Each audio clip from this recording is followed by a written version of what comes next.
Bismillahirrahmanirrahim. Assalamualaikum warahmatullahi wabarakatuh.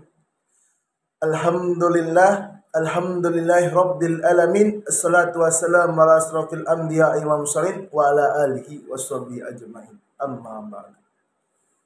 Yang sama-sama kita hormati Ketua Stay Al-Aqidah, Direktur Tuan Guru Dr. Tuan Guru Muslihan Habib. Yang saya hormati yaitu Bapak Dosen Pengampu Pelajaran Pasar Modal dan Efek Bursa, yaitu Muhammad Arfa SESYMM. Baiklah teman-teman, kembali lagi ke video saya, yaitu membuat satu video yang menjelaskan tentang satu jurnal atau membuat satu video dalam ringkasan saya yang minggu sebelumnya, yaitu ringkasan jurnal pasar modal dalam perspektif Islam. Baiklah, di sini saya akan menjelaskan beberapa hal tentang pasar modal dalam perspektif Islam. Langsung saja teman-teman. Yang pertama itu kita masuki ke pendahuluan. Pendahuluan yang jelas, manusia dalam kehidupannya dari waktu ke waktu mengalami perubahan dan perkembangan ke arah kemajuan yang lebih baik, praktis dan sempurna. Hal inilah salah satu yang membedakan antara kehidupan manusia dengan kehidupan makhluk lainnya yang ada di permukaan bumi. Jadi di dalam pendahuluan ini masih menjelaskan tentang manusia. Jadi kita langsung saja untuk masuk ke materi kita. Langsung saja, yaitu tentang konsep dasar tentang pasar modal. Mendengar orang menyebut pasar modal, maka yang pertama pemahaman kita akan tertuju pada kata pasar, di mana biasanya tempat itu adalah ajang pertemuan antara penjual dan pembeli. Ya, dari sini kita memahami dengan kata pasar. Pasar itu seringkali kita terlibatkan antara di dalam sana pasti ada penjual dan pembeli. Kita libatkan antara penjual pembeli. Nah, di sana dalam pasar itu banyak orang yang berdagang-dagang untuk mencari pembelinya, mencari penghasilannya di dalam perjualan atau di dalam marketing apapun itu. Ternyata pemahaman atau anggapan tersebut tidaklah keliru. Hanya saja diperjualbelikan itu berbeda dengan apa yang ada di pasar. Pada umumnya, untuk mengenal lebih jauh mengenai pasar modal ini, maka pembahasan dalam makalah ini disusun sebagai berikut. Jadi, pengertian pasar adalah terdapat pembeli dan penjual itu tidak keliru. Tetapi di dalam pembahasan makalah ini disusun menjadi beberapa pengertian, yaitu sebagai berikut. Yang pertama, pengertian pasar modal. Beberapa definisi mengenai pasar modal diantaranya adalah pasar-pasar yang dikelola secara terorganisir dengan aktivitas perdagangan surat berharga seperti saham, obligasi, option, warrant, right, dengan menggunakan jasa perantara yaitu komisioner dan underwriter. Menurut Sunaria, pasar modal secara umum adalah suatu sistem keuangan yang terorganisasi, termasuk di dalamnya adalah bank-bank komersial dan semua lembaga perantara di bidang keuangan, serta keseluruhan surat-surat berharga yang beredar. Jadi, menurut Sunaria ini, pasar modal itu adalah secara umumnya suatu sistem keuangan yang terorganisasi, termasuk di dalamnya adalah bank-bank konvensional, dan semua lembaga perantara di bidang keuangan, serta keseluruhan surat-surat pun dibilang secara umum itu disebut juga dengan pasar modal. Dalam arti sempit adalah suatu pasar, yaitu tempat berupa gedung yang disiapkan guna memperdagangkan saham-saham, obligasi dan jenis surat berharga lainnya dengan memakai jasa para perantara perdagangan efek. Jadi dalam pengertian sempitnya itu, pasar itu adalah suatu yang menyediakan tempat berupa gedung yang disiapkan guna memperdagangkan saham-saham, termasuk juga saham-saham, obligasi, jenis surat berharga lainnya yang memakai jasa perantara perdagangan efek. Definisi lain eh, pasar yang terorganisasi di mana efek-efek diperdagangkan. Istilah pasar modal dalam bahasa Inggris dikenal dengan nama capital market, yang berarti suatu tempat dan sistem bagaimana caranya dipenuhi kebutuhan-kebutuhan dana untuk kapital suatu perusahaan. Merupakan pasar tempat orang membeli dan menjual surat efek yang baru dikeluarkan. Kegiatan pasar modal adalah kegiatan investasi. Investasi adalah kegiatan pemahaman modal baik langsung maupun tidak langsung dengan harapan pada waktunya nanti pemilik modal mendapatkan sejumlah keuntungan dari hasil penanaman modal tersebut.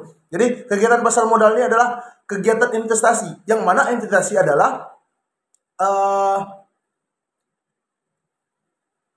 investasi adalah kegiatan penanaman modal. Jadi investasi ini kegiatan kita menanam modal ke dalam suatu saham, yang bisa mendapatkan efek keuntungan bagi seorang yang menanamkan modal di dalam suatu saham tersebut atau di dalam suatu perusahaan tersebut.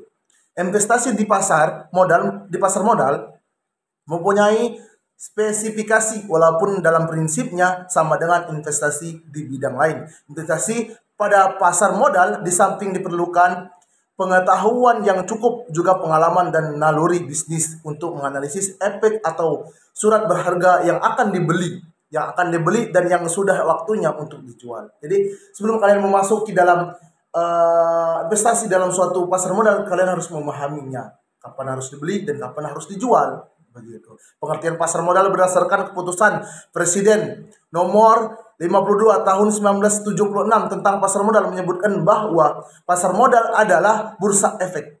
Bursa adalah gedung atau ruangan yang ditetapkan sebagai kantor dan tempat kegiatan perdagangan efek. Jadi menurut Presiden nomor 52 tahun 1976 tentang pasar modal menyebutkan bahwa pasar modal adalah bursa efek. Sedangkan apa itu bursa? Bursa adalah gedung atau ruangan yang ditetapkan sebagai kantor dan tempat kegiatan perdagangan efek. Sedangkan surat berharga yang dikategorikan sebagai efek adalah saham. Jadi surat berharga itu, yang dikatakan surat berharga itu adalah saham, obligasi serta bukti lainnya yang lazim dikenal sebagai efek. Untuk pasar modal ini dalam bahasa ekonomi digunakan beberapa istilah yang lain seperti bursa, exchange, market, sedangkan istilah modal sering digunakan kata efek, securities, stock. Indonesia menggunakan istilah bursa efek untuk menyatakan pasar modal.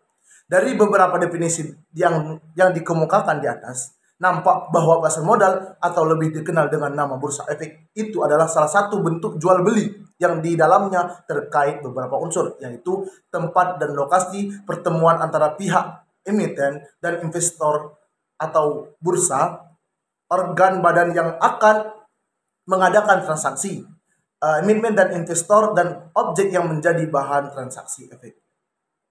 Yang kedua, yaitu macam-macam pasar modal. Dalam menjalankan fungsinya, pasar modal dibagi menjadi 4 macam, ya. Di dalam menggunakan macam-macam pasar modal ini dibagi menjadi 4 macam, yaitu yang pertama pasar perdana atau dengan bahasa Inggrisnya primary market. Pasar perdana adalah penawaran saham dari perusahaan yang menerbitkan emiten kepada investor selama waktu yang ditetapkan oleh pihak yang menerbitkan sebelum saham tersebut diperdagangkan di pasar sekunder. Jadi yang pengertian macam-macam yang pasar modal yang pertama yaitu pasar perdana. Pasar perdana penawaran saham di perusahaan yang menerbitkan emiten kepada investor selama waktu yang ditetapkan oleh pihak yang menerbitkan sebelum saham tersebut diterbitkan di pasar sekunder. Yang kedua yaitu pasar sekunder, dalam bahasa Inggrisnya itu secondary market. Pasar sekunder didefinisikan sebagai perdagangan saham setelah melewati masa penawaran. Jadi pasar sekunder ini adalah perdagangan satu saham itu sudah melalui dalam masa penawaran. Jadi setelah masa penawaran, pada pasar perdana, pada pasar perdana. Jadi balik lagi ke pasar yang pertama. Nah, setelah setelah melakukan penawaran di dalam pasar perdana tadi, ada yang namanya pasar sekunder, yaitu eh, perdagangan saham setelah terjadi tawar menawar antara pihak pemilik dan pembeli dan penjual. Yang ketiga, pasar ketiga, trade market. Pasar ketiga adalah tempat perdagangan saham atau sekuritas lain di luar bursa. Often the counter market di Indonesia. Pasar ketiga ini disebut bursa paralel, yaitu sistem perdagangan efek yang terorganisasi di luar bursa efek resmi dalam bentuk pasar sekunder yang diatur dan dilaksanakan oleh Persatuan Perdagangan Uang dan Efek yang disingkat PPUE dengan diawasi dan dibina oleh Badan Pengawas Pasar Modal. Dalam pasar ketiga ini tidak memiliki pusat lokasi perdagangan yang dinamakan floor trading atau lantai bursa. Operasi yang ada pada pasar ketiga berupa pemutusan informasi yang disebut trading information. Oke, informasi yang diberikan dalam pasar ini meliputi harga-harga saham, jumlah transaksi, dan keterangan lainnya mengenai surat berharga dan yang bersangkutan. Dan yang terakhir adalah pasar keempat, forex market. Pasar keempat merupakan bentuk perdagangan efek antar investor atau dengan kata lain pengalihan saham dari satu pemegang ke pemegang lainnya tanpa melalui perantara pedagang efek. Jadi pasar keempat ini adalah forex market. Pasar tempat merupakan bentuk perdagangan efek antar investor atau dengan kata lain pengalihan saham kepada saham berikutnya. Ya, transaksi semacam ini biasanya dilakukan dalam sejumlah besar atau blok share. Yang peranan pasar modal. Pasar modal mempunyai peranan penting dalam suatu negara yang pada dasarnya peranan tersebut mempunyai kesamaan antar satu negara dengan negara yang lain. Hampir semua negara di dunia ini mempunyai pasar modal yang terjun menciptakan fasilitas bagi keperluan industri dan keseluruhan entitas dalam memenuhi permintaan penawaran tersebut, penawaran modal. Jadi hampir di setiap negara itu mempunyai yang namanya itu pasar modal. Yang selanjutnya yaitu fungsi kekayaan, wealth function. Pasar modal adalah suatu cara untuk menyimpan kekayaan dalam jangka panjang dan jangka pendek sampai kekayaan tersebut dapat dipergunakan kembali. Jadi fungsi kekayaan itu di dalam pasar modal ini bisa kita untuk menanamkan modal kita atau saham kita untuk kita menjadi kaya dalam jangka panjang dan dalam jangka pendek. Yang selanjutnya yaitu fungsi liquidity function. Pasar modal merupakan fungsi pinjaman untuk konsumsi atau investasi. Jadi pasar modal merupakan fungsi pinjaman untuk konsumsi atau investasi. Pelaku pasar modal tergantung kepada aktivitas para pelakunya serta lembaga-lembaga yang terlibat dalam mekanisme pelaksanaannya. Pelaku pasar modal ini terbagi kepada dua, yaitu pelaku utama dan pelaku penunjang. Dan yang materi selanjutnya ada materi terakhir, pasar modal dalam perspektif Islam. Ini adalah materi inti kita. Bagi umat Islam yang menginginkan keselamatan dan kebahagiaan hidupnya di dunia dan di akhirat, segala kegiatan yang dilakukannya harus berpedoman kepada petunjuk Al-Quran dan hadis Rasulullah SAW dan ijtihad atau rumusan dalam pendapat para ulama yang kredibel yang memahami seluk-beluk Al-Quran dan hadis Rasulullah SAW. Jadi di dalam perspektif Islam kita ini mempunyai pedoman, yaitu Al-Quran dan hadis Rasulullah SAW. Begitupun di dalam pasar modal. Jadi di dalam pasar modal ini, jika seorang umat Islam ingin selamat hidupnya di dunia dan di akhirat, maka harus mengikuti dengan syariat-syariat yang telah ditetapkan oleh agama Islam atau yang telah dipahami seluk-beluknya Al-Quran dan hadis, dan ijtihad atau rumusan dari kita mengambil rumusan dari para ulama yang telah ada. Dalam pengertian ini, pasar modal adalah salah satu kegiatan perekonomian yang tidak disebutkan di dalam Al-Quran dan hadis, sehingga hal tersebut termasuk dalam kajian ijtihad. Jadi di dalam pasar modal ini, di dalam Al-Quran tidak disebutkan, dan sehingga hadis pun tidak disebutkan. Tetapi ini menjadi kajian ijtihad untuk menjelaskan status hukumnya. Berikut ini akan penulis sebutkan dan uraikan beberapa dalil dan pendapat beberapa pakar yang berkecimpung di dalamnya.